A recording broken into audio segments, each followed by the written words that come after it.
ఆకాశవాణి ప్రాంతీయ వార్తలు చదువుతున్నది కల్పన మధిర. ముఖ్యాంశాలు: ఆంధ్రప్రదేశ్ కేంద్రీయ విశ్వవిద్యాలయం ప్రథమ స్నాతకోత్సవానికి ముఖ్య అతిథిగా హాజరైన రాష్ట్రపతి ద్రౌపది ముర్ము. శ్రీ పొట్టి శ్రీరాములు నెల్లూరు జిల్లాలో జరుగుతున్న పింఛన్ల పంపిణీ కార్యక్రమంలో పాల్గొన్న ముఖ్యమంత్రి నారా చంద్రబాబు నాయుడు. పొగాకు రైతులకు రాష్ట్ర ప్రభుత్వం అన్ని విధాలుగా అండగా ఉంటుందని పేర్కొన్న మంత్రి డోలా శ్రీ బాల వీరాంజనేయ స్వామి. రాష్ట్రంలో శాంతి భద్రతలు పూర్తిగా క్షీణించాయని విమర్శించిన వైఎస్సార్ కాంగ్రెస్ పార్టీ అధ్యక్షులు వైఎస్ జగన్మోహన్ రెడ్డి. వార్తల వివరాలు: అనంతపురం జిల్లా జంతులూరులో ఈరోజు జరిగిన ఆంధ్రప్రదేశ్ కేంద్రీయ విశ్వవిద్యాలయం ప్రథమ స్నాతకోత్సవం కార్యక్రమానికి రాష్ట్రపతి ద్రౌపది ముర్ము ముఖ్య అతిథిగా హాజరయ్యారు. ఈ కార్యక్రమంలో రాష్ట్ర గవర్నర్ ఎస్ అబ్దుల్ నజీర్, రాష్ట్ర విద్యాశాఖ మంత్రి నారా లోకేష్, ఆర్థిక శాఖ మంత్రి పయ్యావుల కేశవ్ పాల్గొన్నారు. ఈ సందర్భంగా డిగ్రీ, పీజీ కోర్సులు పూర్తి చేసిన విద్యార్థులకు రాష్ట్రపతి డిగ్రీ పట్టాలను అందజేయడంతో పాటు ప్రతిభ కనబర్చిన 56 మంది విద్యార్థులకు స్వర్ణ పతకాలు ప్రదానం చేశారు. అనంతరం రాష్ట్రపతి ద్రౌపది ముర్ము ప్రసంగిస్తూ భవిష్యత్తుకు సిద్ధమైన సంస్థగా ఆంధ్రప్రదేశ్ కేంద్రీయ విశ్వవిద్యాలయం ఎదగాలని ఆకాంక్షించారు. ఈ విశ్వవిద్యాలయం ఒక గొప్ప విద్యా కేంద్రంగా ఎదిగి 2047 నాటికి అభివృద్ధి చెందిన భారతదేశం లక్ష్యాన్ని సాధించడంలో కీలక పాత్ర పోషిస్తుందని రాష్ట్రపతి పేర్కొంటూ, I am pleased to know that this university has developed a long-term vision to become a future-ready institution. Its commitment to the sustainable development goals, especially to those on quality education, reflects a sense of responsibility towards inclusive and equitable development. I am confident that this university will emerge as a center of excellence and contribute significantly to the realization of vision of Viksit Bharat by 2047. అంతకుముందు రాష్ట్ర governor yes Abdul Nazir మాట్లాడుతూ, నూతన జాతీయ విద్యా విధానం ద్వారా విద్యార్థులకు అనేక అవకాశాలు అందుబాటులోకి వచ్చాయని అన్నారు. అలాగే విద్యాశాఖ మంత్రి నారా లోకేష్ మాట్లాడుతూ, జాతీయ విద్యా విధానం అమలుతో విద్యార్థులకు మరింత ప్రయోజనం కలుగుతుందని తెలిపారు. ముఖ్యమంత్రి నారా చంద్రబాబు నాయుడు శ్రీ పొట్టి శ్రీరాములు నెల్లూరు, తిరుపతి జిల్లాల్లో ఈరోజు పర్యటిస్తున్నారు. పర్యటనలో భాగంగా నెల్లూరు జిల్లాలోని చిల్లకూరు మండలంలో పింఛన్ల పంపిణీ కార్యక్రమంలో ముఖ్యమంత్రి పాల్గొని పింఛన్ అందజేశారు. అనంతరం లబ్ధిదారులతో సమావేశమై స్థానికంగా నిర్వహించిన బహిరంగ సభలో ప్రసంగిస్తున్నారు. అనంతరం తిరుపతి జిల్లాలోని సత్తివేడు నియోజకవర్గం శ్రీ సిటీలో 750 కోట్ల రూపాయల పెట్టుబడితో ఏర్పాటు చేయనున్న ద్విచక్ర వాహనాల విడి భాగాల తయారీ కేంద్రానికి శంకుస్థాపన చేస్తారని అధికారులు తెలిపారు. రాష్ట్ర వ్యాప్తంగా ఈరోజు ఎన్టీఆర్ భరోసా సామాజిక పింఛన్ల పంపిణీ కార్యక్రమం కొనసాగుతోంది. రాష్ట్ర మంత్రులు, ప్రజాప్రతినిధులు, అధికారులు లబ్ధిదారుల ఇళ్ల వద్దకు వెళ్లి నగదును అందజేశారు. పార్వతీపురం మన్యం జిల్లా సాలూరులో రాష్ట్ర గిరిజన సంక్షేమ శాఖ మంత్రి గుమ్మిడి సంధ్యారాణి పింఛన్లు పంపిణీ చేసి మాట్లాడుతూ, అర్హులైన ప్రతి ఒక్కరికి పారదర్శకంగా సంక్షేమ పథకాల ప్రయోజనాలు అందేలా ప్రభుత్వం కట్టుబడి పనిచేస్తుందని తెలిపారు. విజయనగరం జిల్లా పాచలవలసలో మంత్రి కొండపల్లి శ్రీనివాస్ పింఛన్ల నగదును పంపిణీ చేస్తూ, ఈ నెలలో రాష్ట్ర వ్యాప్తంగా 62,19,000 మంది లబ్ధిదారులకు 2,711 కోట్ల రూపాయలకు పైగా పెన్షన్లు అందిస్తున్నట్లు తెలిపారు. ప్రకాశం జిల్లా ఒంగోలులో జాయింట్ కలెక్టర్ కల్పనా కుమారి లబ్ధిదారులకు ఇంటి వద్ద పింఛన్లు పంపిణీ చేశారు. నర్సాపురం పరిధిలో ఇప్పటి వరకు ప్రత్యేక రైలుగా నడిచిన నర్సాపురం అరుణాచలం ఎక్స్ప్రెస్ ఇకపై రెగ్యులర్ వీక్లీ ఎక్స్ప్రెస్గా సేవలు అందించనుందని, ఇందుకు సంబంధించి రైల్వే శాఖ అనుమతులు మంజూరు చేసిందని కేంద్ర ఉక్కు, పరిశ్రమల శాఖ సహాయ మంత్రి భూపతిరాజు శ్రీనివాసవర్మ తెలిపారు.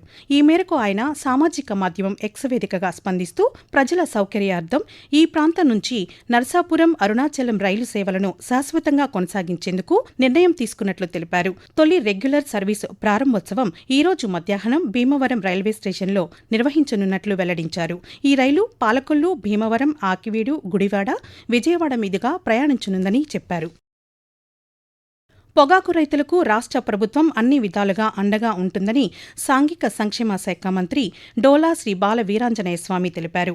బాపట్ల జిల్లా టంగుటూరులోని పొగాకు వేలం కేంద్రాన్ని ఆయన ఈరోజు పరిశీలించారు. వేలం ప్రక్రియను, పొగాకు బెళ్లను పరిశీలించిన మంత్రి రైతులు, వ్యాపారులతో మాట్లాడారు. ఈ సందర్భంగా ఆయన మాట్లాడుతూ, వేలం కేంద్రాలను గమనించిన అంశాలను ముఖ్యమంత్రి దృష్టికి తీసుకెళ్తానని తెలిపారు. అత్యంత తక్కువ ధరలు ఇచ్చే పరిస్థితులకు తావు లేకుండా చర్యలు తీసుకుంటున్నామని మంత్రి పేర్కొంటూ, బోర్డు అధికారులు కూడా సెలక్షన్ ఆఫరింగ్స్ తీసుకునే విధంగా దాంతోపాటు ప్రభుత్వ నిర్ణయాన్ని రైతులకు మేలు చేరే విధంగా కూడా చేయాల్సిన అవసరం ఉంది. హైయెస్ట్ బిడ్ కూడా 250 రూపీస్ యావరేజ్ ప్రైస్ రావడం జరిగింది. ఇది తగ్గకుండా కూడా చేయాల్సి ఉంది. మళ్ళీ అవసరం అయితే ప్రభుత్వం ట్రేడర్స్ మీద ఒత్తిడి తీసుకొచ్చే విధంగా చర్యలు తీసుకుంటాం. ఇవి ఏదైనా కానీ మన ప్రభుత్వం రైతుల కోసం ఉంది. రేట్ల పోకి ఇచ్చే విధంగా చర్యలు తీసుకుంటున్నాం. ఈ విధానంలో అవసరం అయితే అన్ని విషయాల్లోనూ రైతులకు అండగా ఉంటుందని చెప్పి తెలియజేస్తున్నాను. ఆకాశవాణి ప్రాంతీయ వార్తలు వింటున్నారు. పల్నాడు జిల్లాలో ఈ తెల్లవారుజామున జరిగిన రహదారి ప్రమాదంలో 4 మృతి చెందారు. జిల్లాలోని బోయపాలెం సమీపంలోని జాతీయ రహదారి వద్ద 2 లారీలు ఢీకొనడంతో మంటలు చెలరేగాయని, రోడ్డుపై నిలిచి ఉన్న లారీని వెనుక నుంచి మరో లారీ ఢీకొనడంతో ఈ ప్రమాదం జరిగినట్లు పోలీసులు తెలిపారు. ప్రమాదంలో 4 మృతి చెందారని, ప్రమాదానికి సంబంధించిన పూర్తి వివరాలను సేకరిస్తున్నామని చెప్పారు. ఈ ఘటనపై పల్నాడు జిల్లా ఇన్ఛార్జి మంత్రి గొట్టిపాటి రవికుమార్ ఉన్నతాధికారులతో సమీక్ష నిర్వహించారు. ప్రమాదంలో మృతి చెందిన వారి కుటుంబాలకు మంత్రి ప్రగాఢ సానుభూతి తెలిపారు. ప్రమాదాలు ఎక్కువగా జరిగే ప్రాంతాలను గుర్తించి ముందు జాగ్రత్త చర్యలు చేపట్టాలని అధికారులను ఆదేశించారు. హెచ్చరిక బోర్డులు, సూచికలను ఏర్పాటు చేసి రోడ్డు ప్రమాదాలను నివారించేలా చర్యలు తీసుకోవాలని సూచించారు. Viksit Bharat guarantee for Rozgar and Ajeevika mission Gramin VBG RAM G చట్టం ఈ రోజు నుంచి దేశవ్యాప్తంగా అమల్లోకి వచ్చింది. ఈ చట్టం మహాత్మాగాంధీ జాతీయ గ్రామీణ ఉపాధి హామీ చట్టం స్థానంలో అమల్లోకి వచ్చింది. ఈ పథకం అమలుకు ప్రస్తుత ఆర్థిక సంవత్సరంలో 95,692 కోట్ల రూపాయలను కేంద్ర ప్రభుత్వం కేటాయించింది. ఈ సందర్భంగా కేంద్ర గ్రామీణాభివృద్ధి శాఖ మంత్రి శివరాజ్ సింగ్ చౌహాన్ మాట్లాడుతూ ఏ గ్రామీణ కార్మికుడు ఒక్కరోజు కూడా పనికి దూరం కాకుండా చూడడమే ప్రభుత్వ లక్ష్యమని తెలిపారు. గ్రామీణ కుటుంబాలకు ప్రతి ఆర్థిక సంవత్సరంలో 125 రోజుల వేతన ఉపాధికి హామీ కల్పించే ఈ చట్టం గ్రామీణాభివృద్ధికి దోహదపడుతుందని చెప్పారు. కొత్త విధానం అమలుకు అవసరమైన పరిపాలనా ఏర్పాట్లన్నీ పూర్తి చేసినట్లు తెలిపారు. రాష్ట్రంలో శాంతి భద్రతలు పూర్తిగా క్షీణించాయని మాజీ ముఖ్యమంత్రి వైఎస్సార్ కాంగ్రెస్ పార్టీ అధ్యక్షులు వైఎస్ జగన్మోహన్ రెడ్డి విమర్శించారు. గుంటూరు జిల్లా తాడేపల్లిలోని పార్టీ కేంద్ర కార్యాలయంలో ఈ రోజు నిర్వహించిన పాత్రికేయుల సమావేశంలో ఆయన మాట్లాడారు. రాష్ట్రంలో చట్టపరమైన పాలన లేదని, పోలీస్ స్టేషన్లలో ప్రజలకు న్యాయం జరగడం లేదని ఆరోపించారు.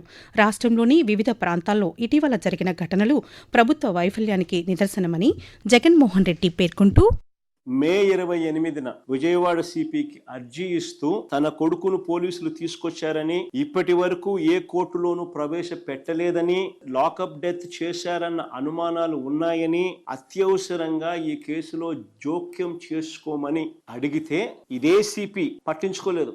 మరి రాష్ట్రంలో వ్యవస్థలు కుప్పకూలిపోయాయని చెప్పడానికి ఇవన్నీ నిదర్శనాలు కావా? దేశవ్యాప్తంగా వస్తుసేవల పన్ను జీఎస్టీ దినోత్సవాన్ని ఈరోజు నిర్వహిస్తున్నారు. భారతదేశ పన్నుల వ్యవస్థలో మార్పు చేసి ఒకే దేశం ఒకే పన్ను భావనతో జూలై 1, 2017 నుండి దేశవ్యాప్తంగా వస్తుసేవల పన్ను జీఎస్టీని అమలు చేశారు. జీఎస్టీ అమల్లోకి వచ్చిన తేదీని పురస్కరించుకుని ప్రతి సంవత్సరం జూలై 1న జీఎస్టీ దినోత్సవాన్ని నిర్వహిస్తున్నారు. పన్నుల సరళీకరణ, సులభతర వ్యాపారం వంటి అంశాలతో పాటు దేశ ఆర్థిక వ్యవస్థపై జీఎస్టీ అమలు ప్రభావాన్ని తెలియచేయడమే ఈరోజు నిర్వహణలోని ముఖ్య ఉద్దేశం. ఓటర్ల జాబితా ప్రత్యేక సమగ్ర సవరణ ఎస్ఐఆర్ ప్రక్రియలో భాగంగా చేపట్టిన గణన పత్రాల డిజిటలీకరణ ప్రక్రియను వేగంగా పూర్తి చేయాలని వైఎస్సార్ కడప జిల్లా కలెక్టర్ శ్రీధర్ చెరుకూరి అధికారులను ఆదేశించారు. ఆకాశవాణి ప్రాంతీయ వార్తలు ముగించే ముందు ముఖ్యాంశాలు మరొకసారి.